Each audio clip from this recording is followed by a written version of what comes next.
दिशा सालियान मृत्यू प्रकरण घातपात नसल्याचं एसआयटीचं प्रतिज्ञापत्र। या प्रकरणातील आरोप निराधार। एसआयटीच्या प्रतिज्ञापत्रात उल्लेख। सतीश सालियान यांची याचिका योग्य नसून ती फेटाळावी। मुंबई पोलिसांची कोर्टाला विनंती। आदित्य ठाकरेंनी सुद्धा या प्रकरणात हस्तक्षेप याचिका दाखल केली। आदित्य ठाकरेंकडून याचिका फेटाळण्याची विनंती।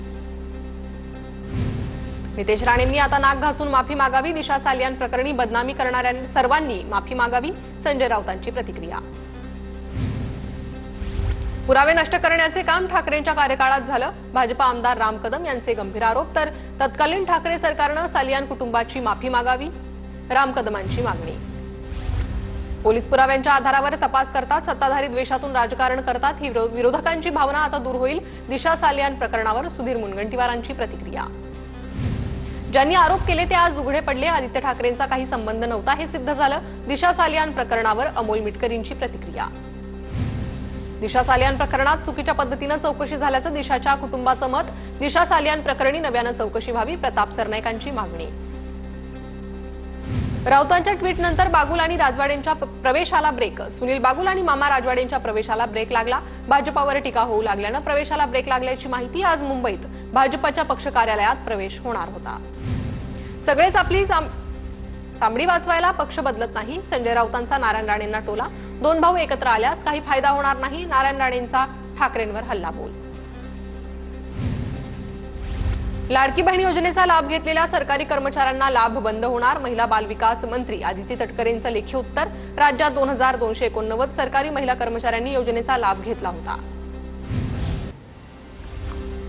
अजित पवारांच्या राष्ट्रवादीचे आमदार संग्राम जगताप यांना जीवे मारण्याची धमकी। जगतापांचे स्वीय सहाय्यक सुहास शिरसाट यांच्या मोबाईलवर मेसेजद्वारे धमकी। हिंदुत्व संदर्भातील भूमिका आणि वक्तव्यांमुळे आमदार जगताप चर्चेत।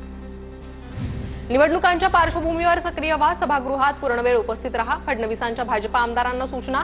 तर महायुतीत वाद होतील अशी वक्तव्य टाळा। वादग्रस्त वक्तव्य करणाऱ्या भाजपा आमदार आणि मंत्र्यांना फडणवीसांच्या कानपिचक्या। 5 जुलैला ठाकरे बंधूंच्या विजय मेळावा कार्यक्रमाची रूपरेषा समोर। विजय मेळाव्याला राज ठाकरे, उद्धव ठाकरे, शरद पवार, हर्षवर्धन सपकाळ व्यासपीठावर असणार। वरळी डोममध्ये जवळपास 7 ते 8 हजार लोक बसण्याची व्यवस्था। आज शिवतीर्थवर मनसे नेत्यांची बैठक होणार। राज ठाकरेंच्या उपस्थितीत दुपारी 12:30 वाजता बैठकीला सुरुवात होणार। बाळा नांदगावकर, नितीन सरदेसाई, संदीप देशपांडे, अविनाश अभ्यंकर बैठकीला असणार। विजय मेळाव्याच्या पार्श्वभूमीवर बैठक। उपमुख्यमंत्री एकनाथ शिंदे आज पंढरपूर दौऱ्यावर। सकाळी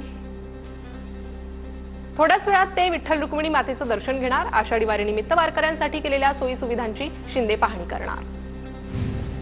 राज्यात 1,35,000 कोटींच्या 17 गुंतवणूक प्रकल्पांना मान्यता। प्रकल्पांमुळे तांत्रिक नवकल्पना, संशोधन, विकास आणि रोजगार निर्मितीला चालना मिळणार। फडणवीसांची प्रतिक्रिया। पुण्याच्या कोंढव्यातील उच्चभ्रू सोसायटीमधील तरुणीवर लैंगिक अत्याचार। आरोपीनं कुरिअर बॉय असल्याचं सांगून सोसायटीत प्रवेश केला। घटनेनंतर आरोपीनं तरुणीच्या मोबाईलमध्ये सेल्फीही काढला। पुण्यातील कोंढवा अत्याचार प्रकरणाची महिला आयोगाकडून दखल। रुपाली चाकणकरांनी पुणे पोलिसांकडून अहवाल मागवला। राज्यात महिला अत्याचारांच्या घटनेत वाढ। त्यासंदर्भातील गुन्हे दाखल करण्यात विलंब होत असल्यानं संवेदनशीलता दाखवून गुन्हे दाखल करावेत। राष्ट्रीय महिला आयोगाच्या अध्यक्षा विजया रहाटकर यांचा पोलिसांना आदेश। विधानभवनाच्या पायऱ्यांवर विरोधकांचं आंदोलन। मंत्र्यांनी भ्रष्टाचार केल्याचा आरोप करत विरोधकांचं आंदोलन। आंदोलनावेळी वडेट्टीवारांनी संविधानाचं पुस्तक दाखवलं। विधानभवन परिसरात राहुल नार्वेकर आणि पटोलेंचं हस्तांदोलन। नार्वेकर पटोले समोर आल्यानंतर स्मितहास्य करत हस्तांदोलन केलं। अधिवेशनाच्या दुसऱ्या दिवशीच राहुल नार्वेकरांनी दिवसभरासाठी पटोलेंचं निलंबन केलं होतं। प्रतिनियुक्तीवर असलेल्या अधिकाऱ्यांबाबत नव्यानं आदेश। जिल्हाधिकारी पदाच्या अधिकाऱ्यांना मूळ विभागात रुजू होण्याचे आदेश। वेळेवर आपल्या विभागात रुजू न झाल्यास निलंबित होणार। सूत्रांची माहिती। नाशिकमध्ये ठाकरेंच्या शिवसेनेकडून नव्या महानगर प्रमुखाची नियुक्ती। प्रथमेश गीतेंची नाशिक महानगर प्रमुख म्हणून नियुक्ती जाहीर। संजय राऊतांकडून ट्विट करत माहिती।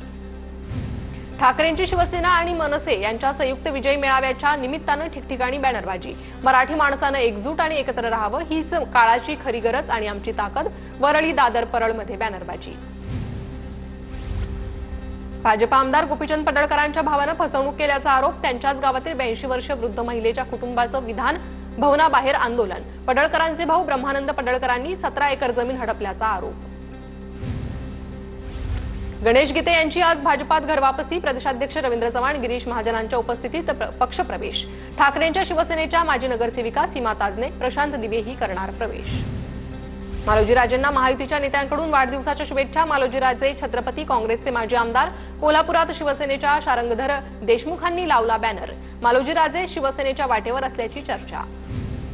बीडमध्ये गतिमंद मुलीवर लैंगिक अत्याचार करणारा आरोपी कराड समर्थक. वाल्मिक कराडच्या सुटकेसाठी आरोपीनं शोले स्टाईल आंदोलन केलं होतं. नानासाहेब चौरेकडून गतिमंद मुलीवर लैंगिक अत्याचार केस, पोलीस ठाण्यात गुन्हा दाखल. तुळस घेण्याप्रमाणेच संविधानही डोक्यावर घेणं पवित्रच. वारीत संविधान जागृती रॅली निघाली तर अर्बन नक्षलवाद म्हणणार का? अमोल मिटकरींचा शिवसेनेच्या आमदार मनीषा कायंदेंना सवाल. मिस्टर जॅकेट असं लिहिलेलं पोस्टर घेऊन रोहित पवार विधान भवनात. पीक विम्याच्या मुद्द्यावरून रोहित पवार आक्रमक. रोहित पवारांकडून कृषी मंत्र्यांचा वाचा उल्लेख. पुण्यातील तनिषा भिसे मृत्यू प्रकरण चौकशी समितीच्या अहवालात डॉक्टर घैसास यांच्यावर ठपका. नैतिकतेचं पालन केलं नसल्याचं अहवालात स्पष्ट. डॉक्टर सुश्रुत घैसास यांच्यावर कारवाईची शिफारस. मुख्यमंत्री देवेंद्र फडणवीस यांची लेखी उत्तरात माहिती. डॉक्टर अजय तावरेंविरुद्ध दाखल गुन्ह्यातील कलम लागू होत नाही. कल्याणी नगर अपघात प्रकरणात बचाव पक्षाचे वकील सुधीर शहांचा युक्तिवाद. अल्पवयीन मुलांना जेव्हा रुग्णालयात तपासणीसाठी आणलं त्यावेळी तावरे तिथे उपस्थित नसल्याचा सुधीर शहांचा कोर्टात दावा. 21 जुलैपासून संसदेचं पावसाळी अधिवेशन. 12 ऑगस्टपर्यंत अधिवेशन असणार. पहलगाम हल्ला आणि ऑपरेशन सिंदूर नंतर हे पहिलं अधिवेशन. केंद्रीय गृहमंत्री अमित शहा उद्या पुणे दौऱ्यावर. राष्ट्रीय संरक्षण प्रबोधिनीत थोरले बाजीराव पेशव्यांच्या पुतळ्याचं अमित शहा उद्घाटन करणार. रात्री गृहमंत्री अमित शहा पुण्यात मुक्काम करणार. आम्ही काँग्रेससोबत युती करू शकतो. सोलापूर महानगरपालिका निवडणुकीच्या पार्श्वभूमीवर एमआयएमचे प्रदेश कार्याध्यक्ष फारुख शाब्दींचं मोठं विधान. रोहिणी खडसेंचे पीए पांडुरंग नाफडेंच्या पत्नीनं रुपाली चाकणकरांची भेट घेतली. नाफडेंच्या पत्नीनं रोहिणी खडसेंच्या कार्यकर्त्यांविरोधात चाकणकरांकडे तक्रार केली होती. नागपुरातील शालार्थ आयडी घोटाळा प्रकरण. आणखी 3 बडे अधिकारी एसआयटीच्या रडारवर. 3 अधिकाऱ्यांनी सादर केलेले 680 शिक्षकांचे अहवाल बोगस असल्याचा अहवाल सायबर पोलिसांकडून शिक्षण विभागाला सादर. अमरावतीच्या वरुड मोर्शीत भाजप आणि अजित पवारांच्या राष्ट्रवादीत वाद. देवेंद्र भुयारांनी भाजप पदाधिकाऱ्यांना धमकी दिल्याचा आरोप. भुयारांविरोधात वरुड पोलीस ठाण्यात अदखलपात्र गुन्हा दाखल. भात खरेदी घोटाळ्यातील आरोपी अजित पवारांच्या राष्ट्रवादीत दाखल. वर्षभरापासून फरार हरीश दरोडाला पक्षात घेतलं. हरीश दरोडा हा आमदार दौलत दरोडा यांचा पुतण्या. शक्तीपीठ महामार्गाविरोधात आंदोलन केल्यानं खासदार विशाल पाटलांसह 40 ते 50 जणांवर गुन्हा दाखल. याबाबतची फिर्याद पोलीस कर्मचारी लक्ष्मण जाधव यांनी सांगली ग्रामीण पोलीस ठाण्यात दिली.